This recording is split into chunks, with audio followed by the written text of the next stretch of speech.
On October 25, 1415, a field in northern France witnessed a battle that would redefine medieval warfare. 3 key points. The mud factor. The battlefield of Agincourt was transformed into a quagmire by days of relentless rain.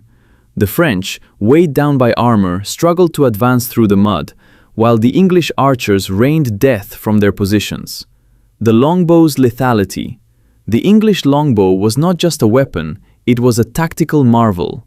These bows, wielded by archers who had practiced their entire lives, decimated the French cavalry and infantry, penetrating armor and striking fear into the hearts of the nobility.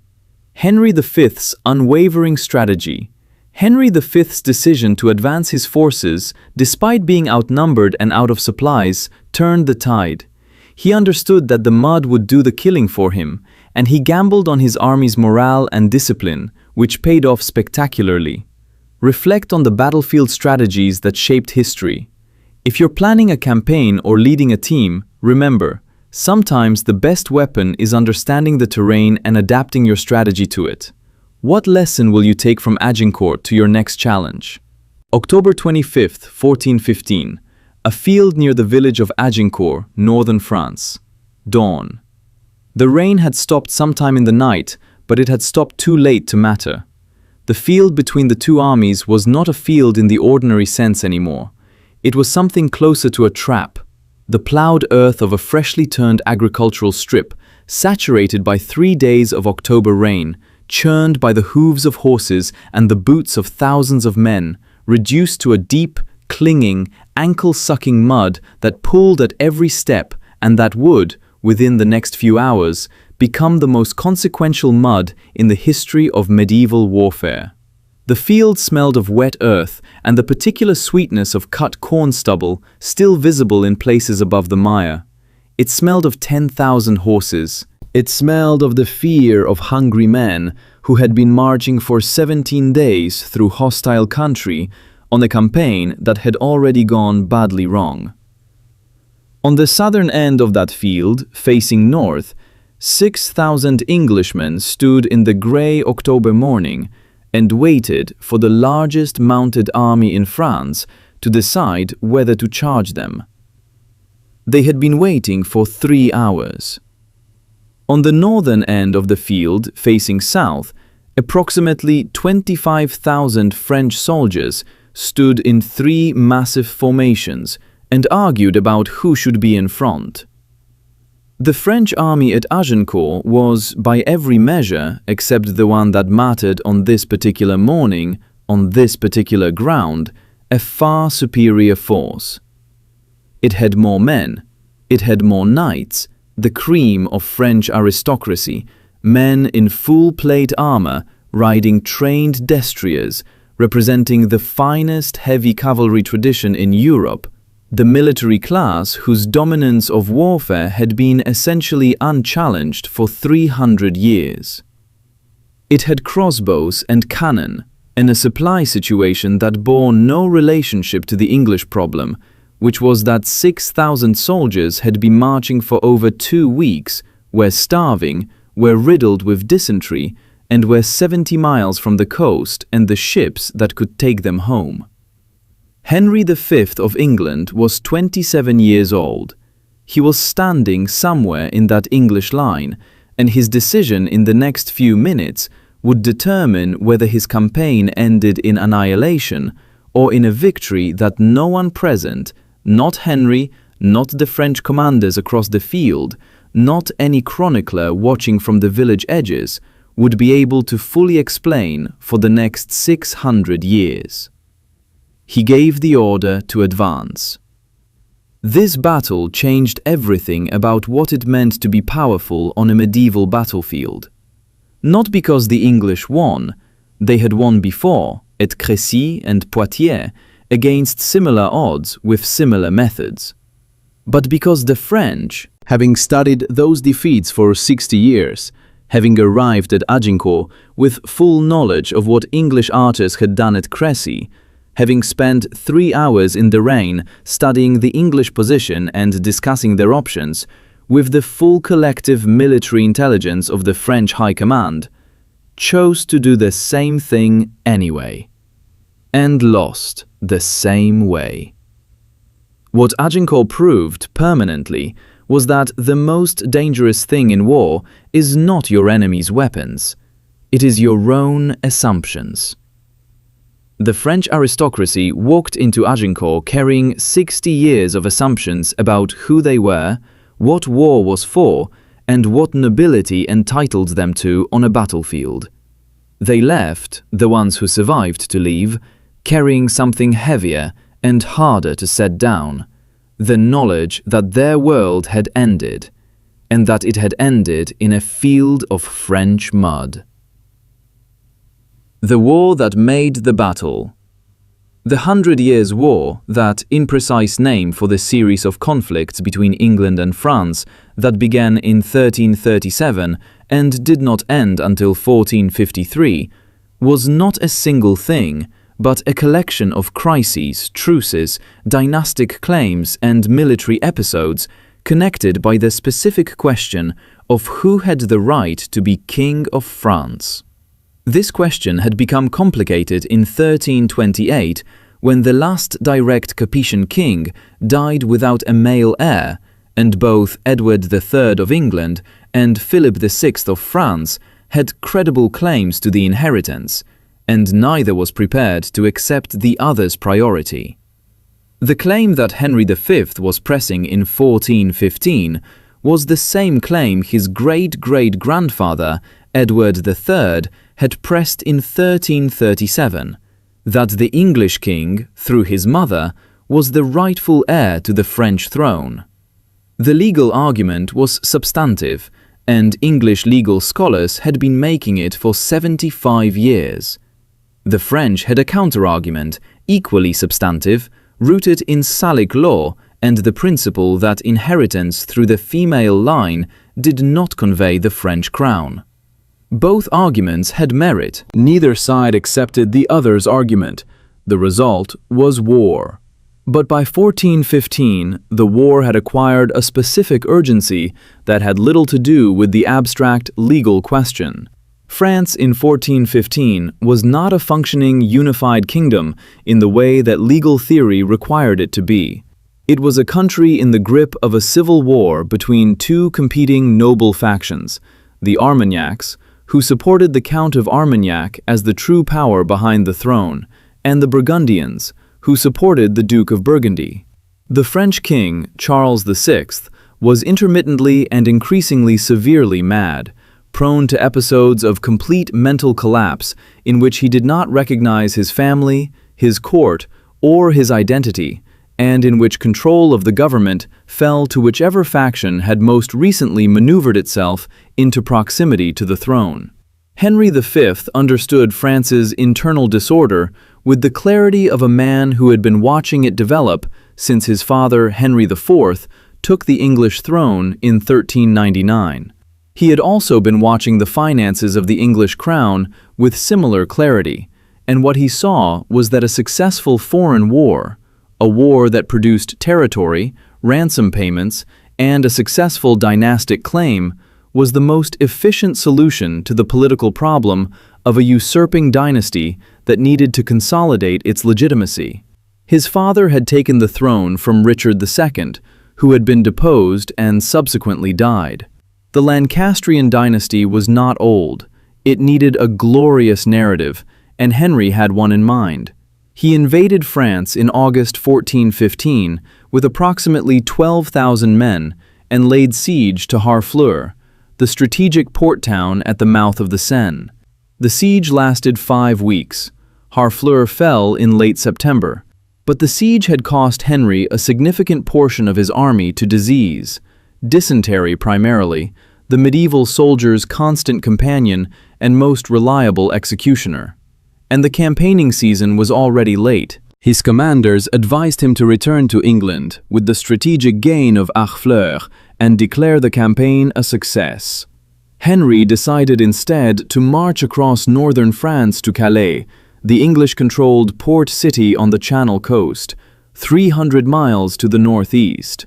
This decision was either audacious or reckless, and the margin between the two was the French army's decision to intercept him. The march from Harfleur began on October 8th. Henry had approximately 6,000 men, a force reduced by disease and the Harfleur garrison assignment to a fraction of the army he had brought across the Channel. His provisions were calculated for 8 days. The route to Calais that he had planned was blocked when a French force of several thousand crossed the Somme at Abbeville and held the southern bank, forcing Henry to march east along the river to find a crossing. He found one at Bethencourt and Voyenne on October 19th, 12 days into the march, already past his food supply calculation. He pushed north. The French army blocked his path at the village of Agincourt on the morning of October 24th. Henry's army arrived in the afternoon and deployed. The French army was vast. Estimates range from 12,000 to 60,000, and the uncertainty of the range tells you something about how medieval accounting worked. But the consensus of modern historians, based on available records, is approximately 20 to 25,000, with some estimates reaching 30,000, against 6,000. The man on the English side was Henry V, and his singular quality, the thing that every account of his personality emphasizes above tactics or charisma or physical ability, was his absolute, unperturbed certainty. He did not doubt. He did not appear to doubt. He received intelligence reports about the size of the French army and processed them without visible effect on his manner or his plans. He walked through his camp at night and spoke to men about the battle ahead, with the specific confidence of someone who had decided that doubt was not going to be part of the engagement. He was wrong about some things and right about most things, and he was never uncertain, at least in the public manner that a medieval king must maintain, when his army is watching him to determine whether it should be afraid. The man on the French side was not, strictly speaking, a single man.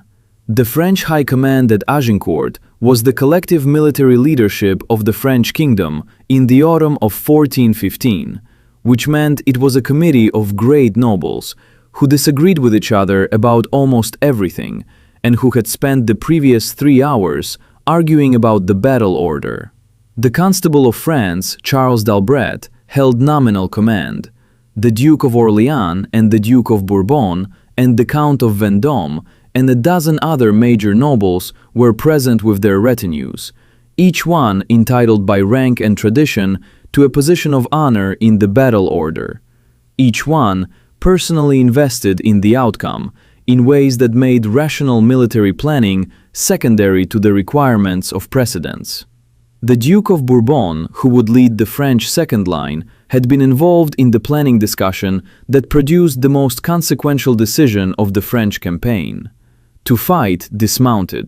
French cavalry had been destroyed at Crécy in 1346 and at Poitiers in 1356 by English archers who had shot the horses out from under the charging knights before the charge could reach the English line. The lesson learned, the lesson discussed in every French military council for 60 years, was that cavalry charges against prepared English archer positions did not work. So the French would dismount their knights and advance on foot. But the French army had another problem that dismounting did not solve, and that the planning discussions of October 24th had not adequately addressed. The army that had assembled to stop Henry was not a single coherent military force. It was a collection of noble retinues. Each great lord had brought his household knights, his esquires, his men-at-arms, and his various followers, and the relationships between these groups were not the relationships of a command hierarchy, but of a social hierarchy that had its own logic and its own non-negotiable requirements. The placement of individual lords and their retinues in the battle order was not simply a tactical question. It was a question of honor, and questions of honor between French nobles of this period had a specific weight that could not be set aside for military convenience. Who would stand in the front rank? The front rank was the position of maximum danger and maximum honor. Every major lord present had a claim to the front rank. The Constable of France held formal command, which gave him a claim. The Duke of Orléans, as the most senior prince of the blood present, had a claim that transcended formal command. The Duke of Bourbon had claims of his own. The various counts and lesser lords had claims that they were prepared to press vigorously. The deliberation about the battle order lasted for hours and was still not fully resolved when the battle began. Men who should have been in the second line pushed into the first. Men in the first line were reluctant to acknowledge any order that required them to defer. The result was an army whose front division numbered perhaps 8,000 men, far more than the tactical requirement of the engagement, because every French noble of consequence had contrived to be in the front rather than the second or third division. The second division, slightly thinner, followed behind it. The third division, the reserve, was still largely mounted, because the dismounting decision had not been universal, and because the cavalry on the wings, intended to ride around the English archers and take them in the flank, had not dismounted and had their own plans. Those plans would not survive contact with the staked positions on the English flanks. This was the decision on the English side that settled the question. He gave the order to advance. The battlefield at Agincourt was approximately 1,000 yards wide, bounded on both sides by thick woodland, the Tramcourt wood to the east, the Agincourt wood to the west. These forests were not obstacles in the landscape. They were the battlefield's decisive feature, because they funneled the French advance into a space that narrowed as it approached the English line, compressing formations that entered the funnel at their maximum width and delivering them to the English archers at their minimum width, in a condition of increasing compression that the armor of the advancing knights was about to transform from an inconvenience into a catastrophe. The fields between the two armies had been plowed for the autumn planting. 3 days of October rain had turned those plowed fields into the mud that everyone in both armies had been standing in since dawn. The mud at Agincourt was not the ordinary mud of a wet field. It was the specific mud of freshly turned earth saturated to saturation point, the kind of mud that accepts your boot with a sound like a quiet commentary on your ambitions and releases it only reluctantly, and that, when you are wearing 40 to 60 pounds of plate armor, becomes something closer to a physical opponent than a mere ground condition. The English understood the mud intuitively because they were not planning to advance through it.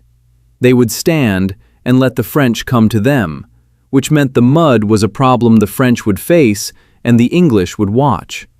Henry's battle formation was classical for the English tradition that had been developed at Crécy and Poitiers.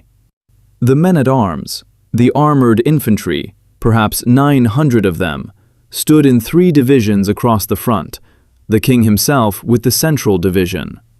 Between and on the flanks of these 3 divisions stood the longbowmen, approximately 5,000 men, forming the wings and the intercalary positions between the armored infantry, positioned in the classic English archer deployment that had transformed medieval warfare since the early 14th century.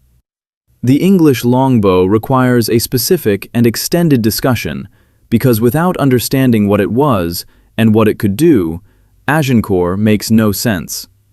The English warbow, the longbow, cut from a single piece of yew and standing as tall as the man who drew it, was not a weapon that could be improvised or that could be wielded by a man who had not spent years developing the specific musculature that the draw demanded.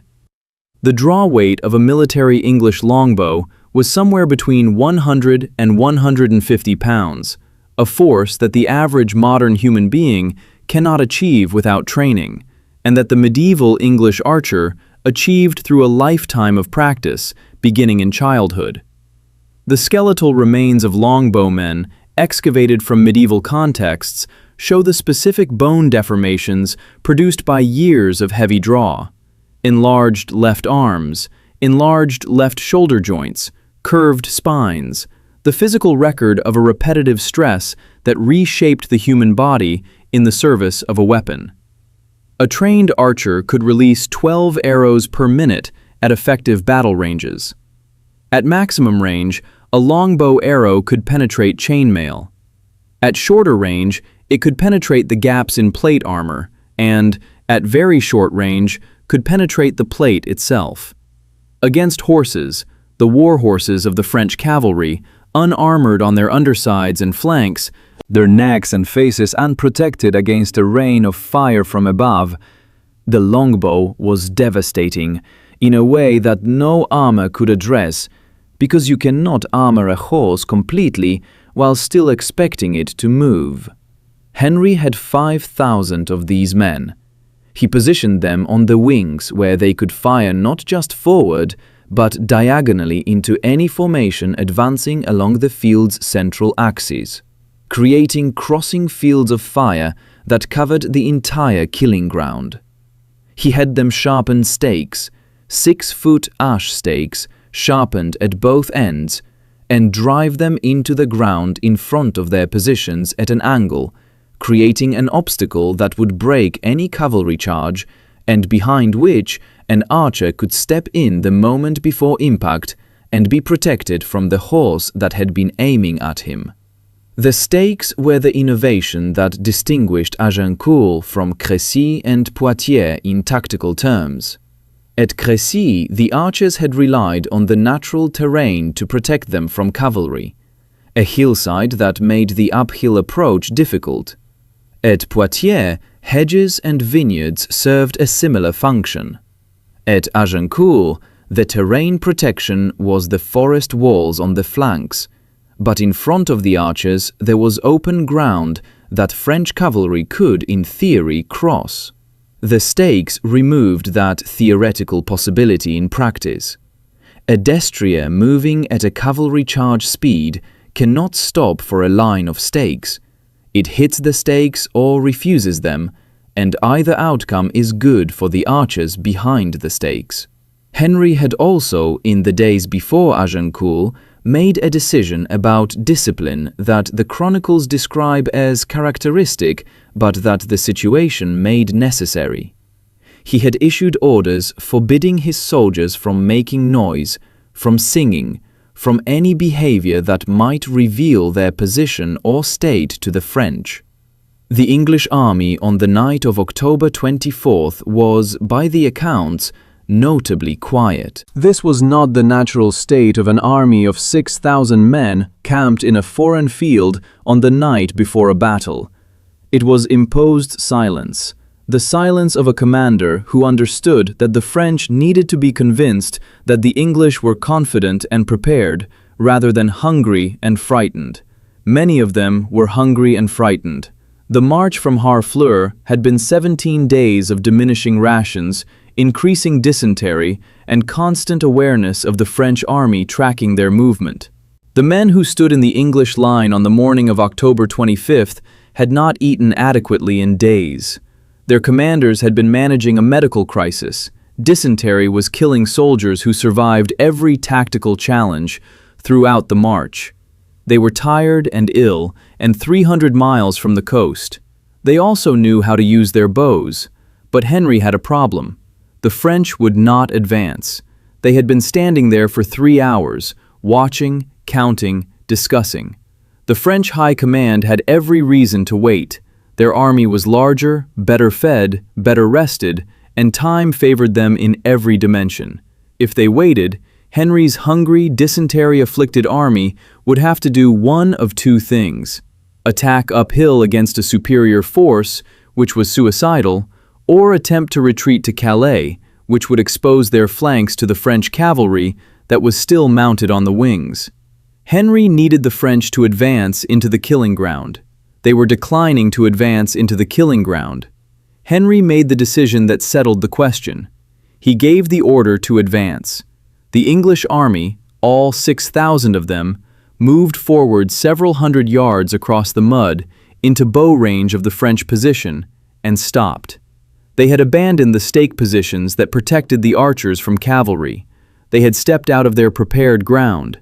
They had done the one thing that looked, on its face, like it made their situation worse. But it was not worse.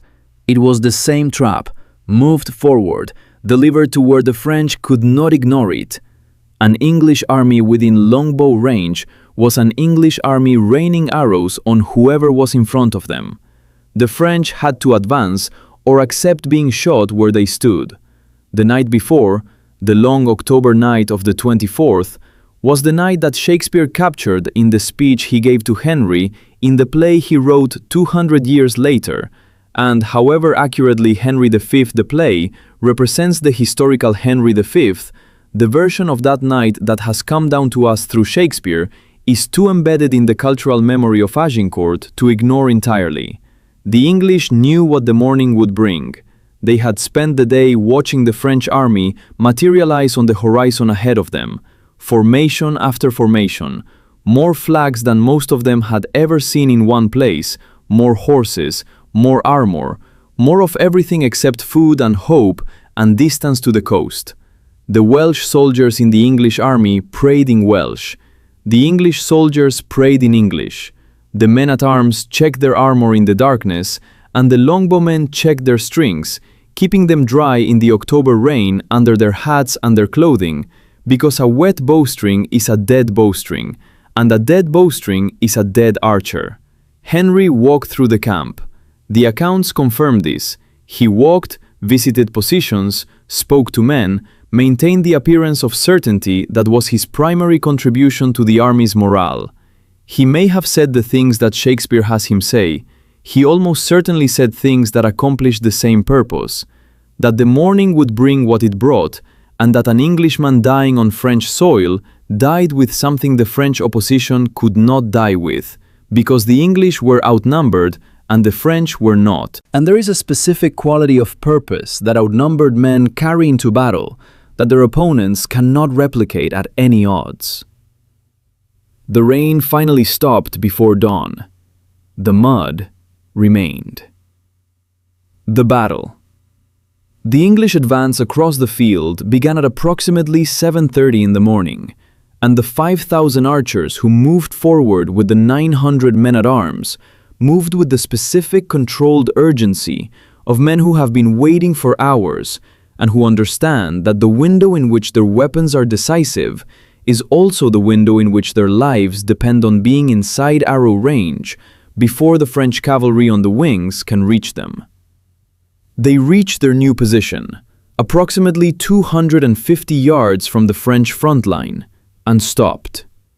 They drove their stakes back into the ground with the quick professional movements of men who had practiced this.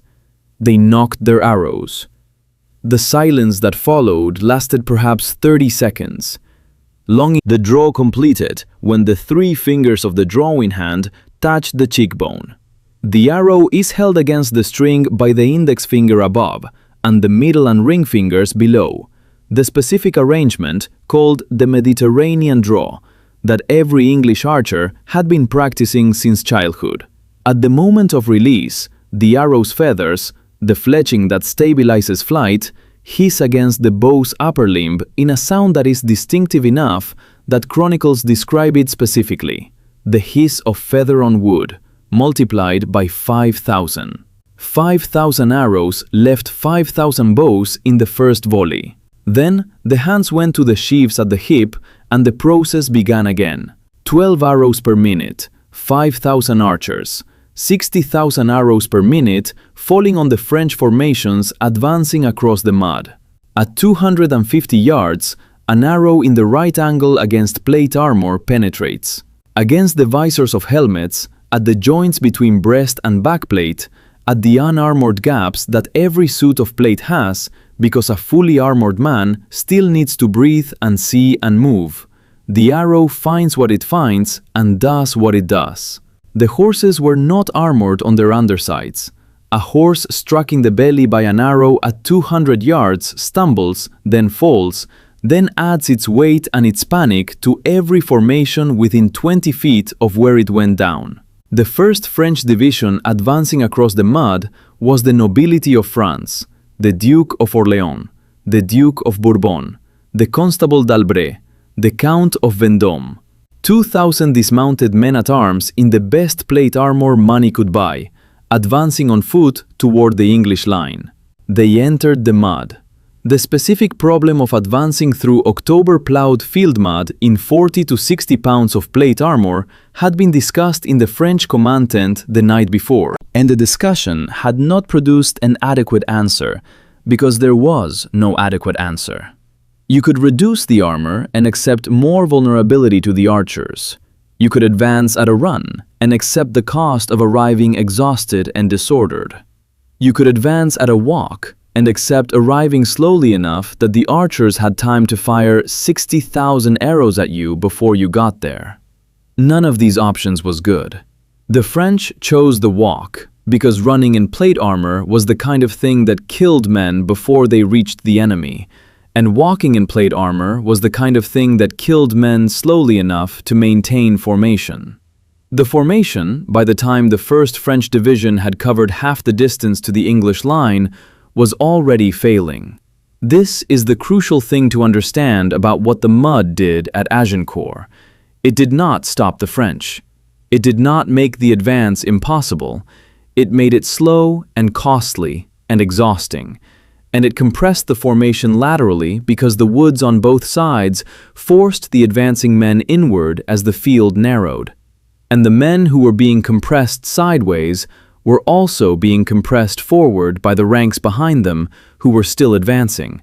And the mud that was accepting their boots and releasing them reluctantly was adding a caloric cost to every step, that by the time they reached the English line had reduced the finest heavy cavalry in France to men who were breathing hard and moving through a medium that made the simple act of lifting a sword arm a significant effort. By mid-morning, the French 1st Division hit the English line. The collision of armored men on foot in medieval battle is not the dramatic crash of cavalry charges.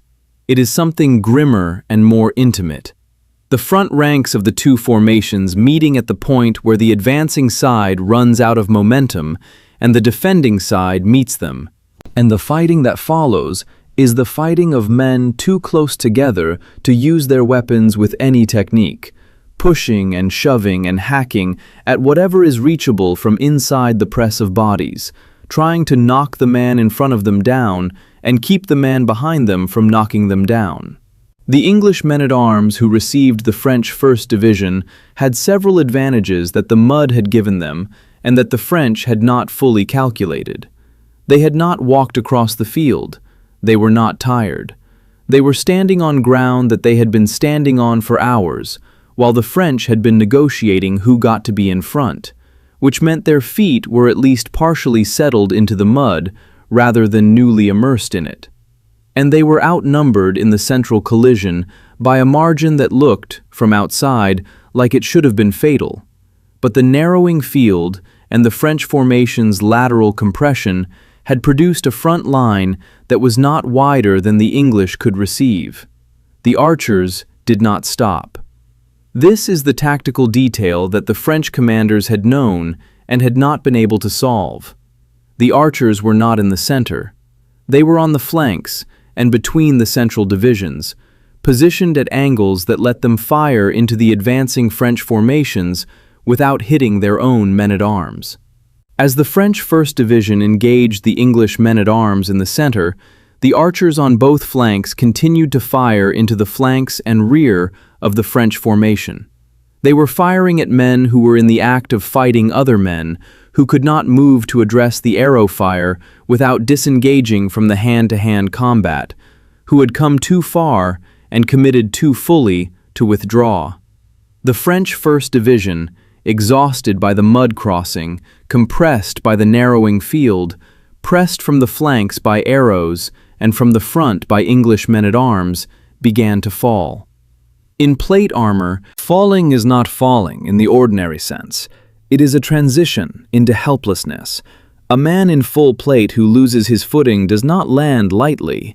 He lands with the full weight of himself and his equipment on whatever surface receives him, and the surface at Agincourt was mud that then claimed him as its own.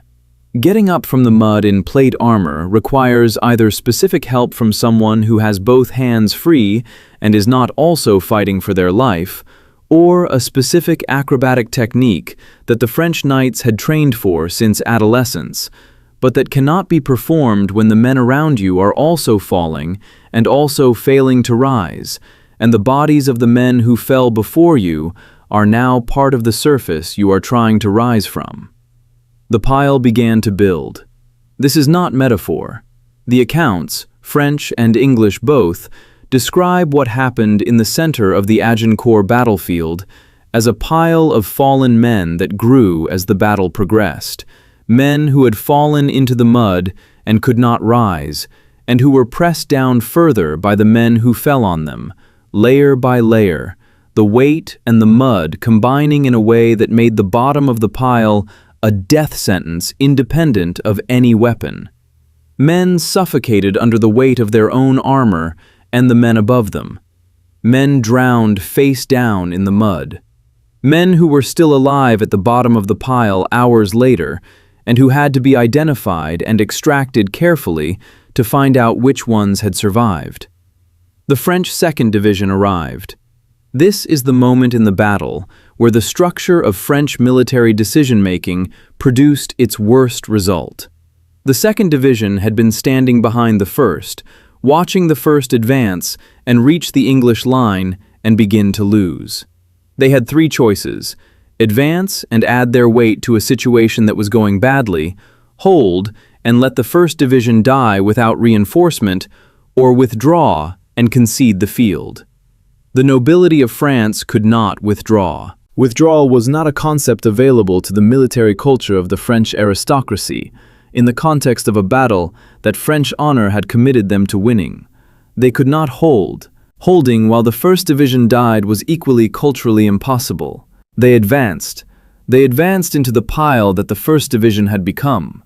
The French 2nd Division, advancing at a walk across the same mud that had exhausted the 1st Division, arrived at the English line, if line is the right word for what the English position had become, and found that the 1st Division was still there. Not retreating, not fighting effectively, but present, a mass of armored men in various states of injury and exhaustion and submersion in mud, who were between the 2nd Division and the English men-at-arms, who had to be pushed through or climbed over before the 2nd Division could engage the enemy it had come to fight. The archers, meanwhile, had run out of arrows. This is the moment that most retellings of Agincourt do not give adequate attention.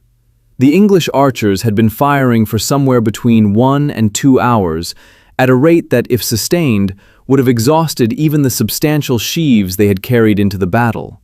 They reached the point where their arrow supply was spent, and they did what men who have fought in a battle and have run out of their primary weapon do. They picked up what was available: mallets, axes, the swords of dead men on the ground around them. They discarded their bows, which were useless without arrows, and they moved forward into the press of men. What the French army at Agincourt faced in the late morning of October 25, 1415, was no longer an army of longbowmen holding a defensive position. It was 6,000 men, men-at-arms and former archers both, fighting in the pile of the French 1st and 2nd Divisions, in mud that favored the unencumbered over the heavily armored, in numbers that no longer represented the 5-to-1 French advantage, but something much closer to parity, because the narrowing field had equalized the fronts. By noon, the battle in the center was a massacre. Not a battle in the tactical sense, a massacre in the specific sense that the French 1st and 2nd Divisions were no longer functioning as military formations and were being killed or captured by men who were still standing and moving. The pile of fallen men in the center of the field was a killing ground that English men-at-arms moved through, identifying knights by their armor and heraldry, offering quarter to those who could pay ransom and killing those who could not. The French 3rd Division, watching from the rear, began to withdraw. But then the alarm went through the English camp. The French baggage train was being attacked. Local peasants, or perhaps French soldiers from a detached unit, the accounts disagree, had attacked the English baggage train at the rear of the position.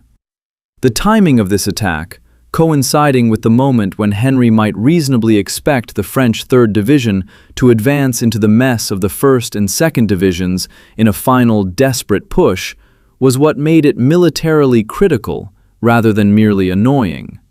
The prisoners, thousands of French nobles and men-at-arms, already captured and disarmed, being held in the English rear, vastly outnumbered their guards. If the 3rd Division advanced and the prisoners rose simultaneously, the English would be caught between two forces. Henry's response to this report was immediate, and by the standards of medieval warfare, extreme. He gave the order to kill the prisoners. This order has been condemned by contemporaries since the ransom of prisoners was a significant part of the financial calculus of medieval campaigning. The French prisoners already in hand represented a fortune in ransom payments.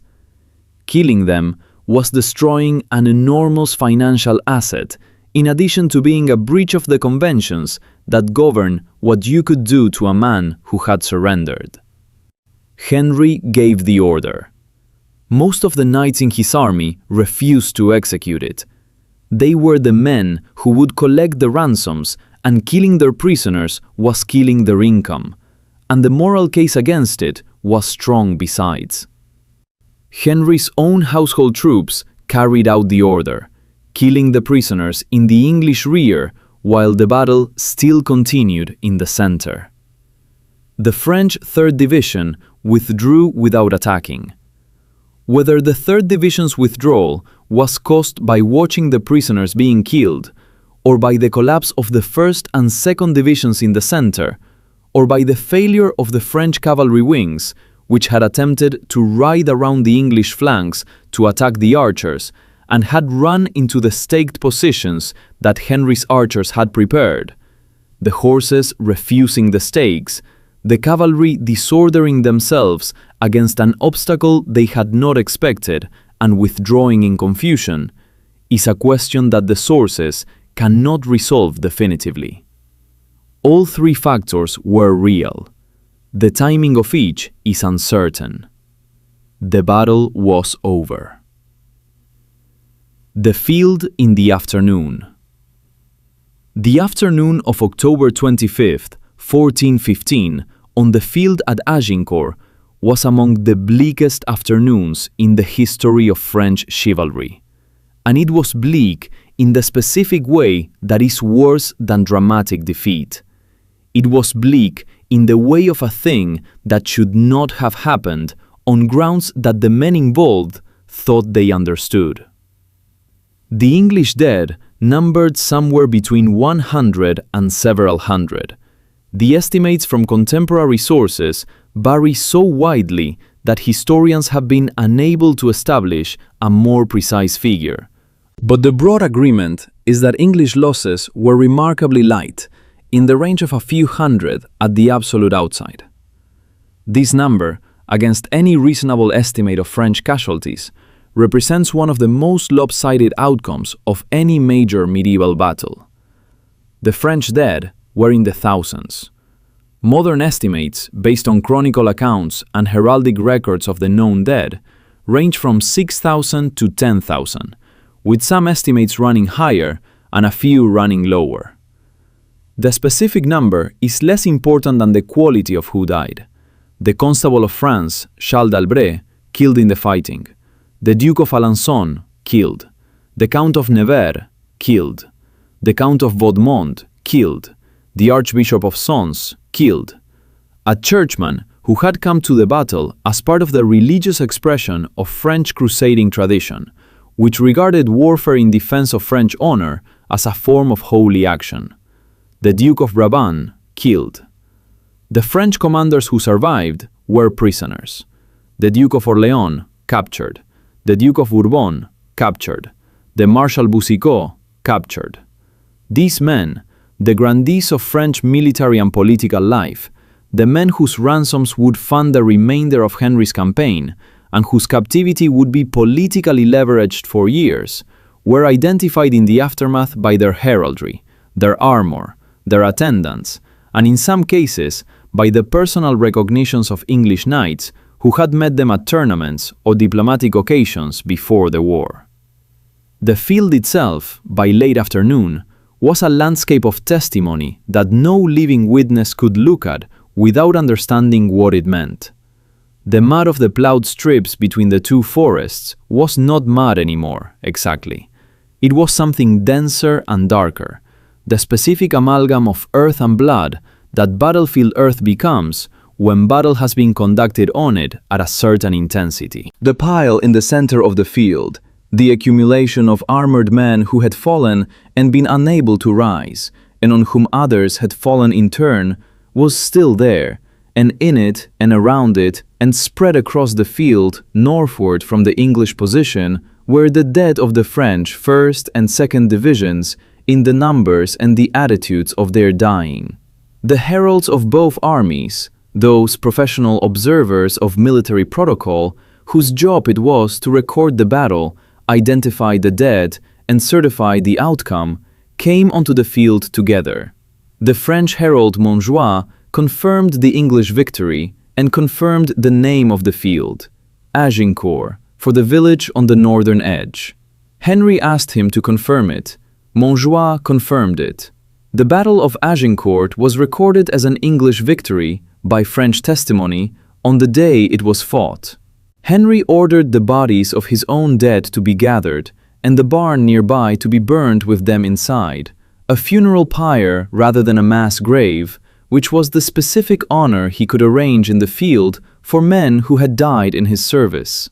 The French dead remained on the field and were collected over subsequent days by local people and by the surviving French attendants and squires who had not been in the battle and who now performed the grim work of identification and burial.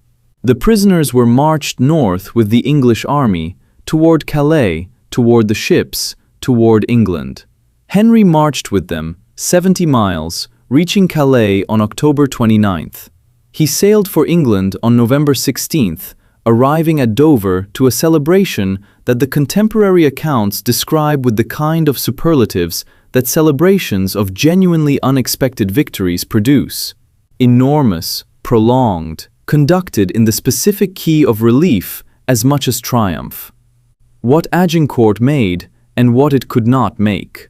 The immediate strategic consequences of Agincourt were not, in fact, the conquest of France. This is the aspect of the battle that its mythology tends to obscure. Henry had won a stunning victory in the field. He had destroyed the French military leadership. He had captured the highest-ranking prisoners in the history of English warfare in France. And he went home. He went home because he did not have enough men or money to exploit the victory immediately, and because the French Civil War between Armagnacs and Burgundians provided the diplomatic opportunity that military victory alone could not. In 1420, 5 years after Agincourt, Henry V signed the Treaty of Troyes with the French King Charles VI, the treaty that disinherited the Dauphin, Charles's own son, and recognized Henry as heir to the French throne. Henry married Catherine of Valois, Charles's daughter. The terms gave Henry everything he had come to France to demand. He died in 1422, before Charles VI, at 35 years old, of dysentery, the disease that had been killing his soldiers since Harfleur. His son Henry VI inherited both thrones at 9 months old, and the edifice that Agincourt had made possible collapsed within 30 years under the weight of English minority politics and French military recovery, and a peasant girl from Lorraine who had visions and saved the French kingdom, and whose name history remembers as Joan of Arc. Agincourt did not win the 100 Years' War. It was a battle, and battles do not win long wars. But it created a specific, durable, complicated object in European consciousness that outlasted the campaign and the treaty and the subsequent French recovery. The image of English yeomanry defeating French aristocracy, of common bowmen, farmers and craftsmen who happened to be skilled with a weapon that required a lifetime of practice, destroying the military pretensions of the greatest knightly class in Europe. This image was not entirely accurate. The English men-at-arms were not peasants. They were professional soldiers and minor nobility. The archers were recruited from across England and Wales and included men of various social stations. But the image had enough truth in it to be persistent. The longbow was a weapon of the commonplace, a weapon that England had developed specifically through a policy of mandatory practice that required every English male to train with the bow from childhood, and that this democratic weapon had, on a muddy October field, physically destroyed the most expensive military culture in the world. This carried implications for European warfare that the subsequent century and a half would make explicit. Agincourt was not the first battle in which the combination of terrain, discipline, and projectile weapons defeated heavily armored cavalry. Crécy and Poitiers had demonstrated the same principle at 50 and 60 years remove. But Agincourt demonstrated it against an enemy that had studied Crécy and Poitiers and had consciously adapted, had dismounted their knights, had tried to address the specific tactical problems that had produced the previous defeats, and had still lost. This meant that the problem with French military culture was not a fixable tactical error. It was something structural, something in the relationship between how the French thought about warfare and what warfare had become. What warfare had become, by 1415, was a thing that the possession of expensive armor and a war horse no longer controlled. The longbow was the first widely available weapon that could reach across the battlefield and kill armored men at ranges where the armored men could not respond. It was not the last such weapon. The arquebus and the musket that followed it over the next century would kill armored men even more efficiently, and by 1600, the plate armor that the French aristocracy had worn at Agincourt had been retired not because it was defeated by a better armor, but because armor had lost the competition with gunpowder entirely. Agincourt was the late medieval demonstration of a principle that gunpowder would make undeniable, that you cannot simply buy your way to battlefield dominance, and that the most expensive equipment in the world is worth nothing against the right weapon in the right conditions. The French at Agincourt had the numbers, the armor, the horses, the tradition, the political will, and the moral conviction that they were in the right. They lost to men who had a specific kind of bow and 500 yards of mud. Centuries later, the field near Agincourt, now spelled Azincourt in the French manner, a small village in the Pas-de-Calais, is farmland. The museum at Agincourt houses replicas and exhibits and a reconstruction of the battlefield that helps modern visitors understand the topography that made the battle what it was. The actual ground where the fighting took place is not dramatically marked. It is a field. In autumn, it is sometimes muddy. The two forests that funneled the French advance have thinned and changed in 600 years, and the exact positions of the English archers are not determinable with certainty, and the pile, that terrible pile of armored men in the center of the field, is long since part of the French earth. But the story persists. It persists in Shakespeare's play, which millions of people know better than the history it dramatizes. It persists in the English cultural memory of a battle against impossible odds that went right when it had every reason to go wrong. It persists in the French cultural memory as a trauma and a lesson. The lesson being that there is a specific kind of danger in fighting on ground you have not chosen, against an opponent whose weapons you do not fully understand, with assumptions inherited from a military tradition that stopped asking difficult questions 2 generations before the battle that punished them for it. On the morning of October 25th, 1415, Henry V gave the order to advance because he had nothing to lose by advancing, and everything to lose by waiting. He was hungry and outnumbered, and 300 miles from home in hostile country. And the mud was his ally. He knew this. He had looked at the field, and he had looked at the French army, and he had understood, with the cold tactical intelligence that was his defining quality as a commander, that the thing everyone in his army feared, the sheer size of the French force, was not going to kill them on this field. The field was going to kill the French. He was right. He was 27 years old, and he was right. And the mud collected the flower of French chivalry, while the archers fired, and the men-at-arms held, and the afternoon came down cold and clear on a field that had changed what war was. The arrows are gone from the mud. The armor is in museums. The men are in the earth. But the lesson is still there. The longbow that drove it home is in collections across England, and in the seabed of Portsmouth, where the Mary Rose sank in 1545, with its archers' bows and arrows still aboard, perfectly preserved by the cold salt water. The tools of a weapon tradition that Agincourt proved decisive, and that gunpowder eventually superseded, but that persisted in the English military self-understanding long after it was obsolete in the tactical sense. You do not forget the weapon that won you a battle like Agincourt. Don't fight on someone else's mud. And if you must fight on it, if there is no choice, if the English are already there and there is no other field available, and the Constable of France is waiting for you to advance, then perhaps ask yourself, before you step out onto the plowed October earth in 40 pounds of armor, whether the men on the other end of this field have understood something about the day that you have not. The French had not asked this question. They paid for it in the specific currency that Agincourt charged. Not gold, not territory, not political influence. Time. They paid in time. The years it took to reconstitute the military aristocracy that was killed or captured on that field. The decades it took to accept that the military culture that had produced the armies of 1346 and 1356 and 1415 needed to change in ways that honor alone could not prevent. The field at Agincourt is still there. The mud comes back every autumn.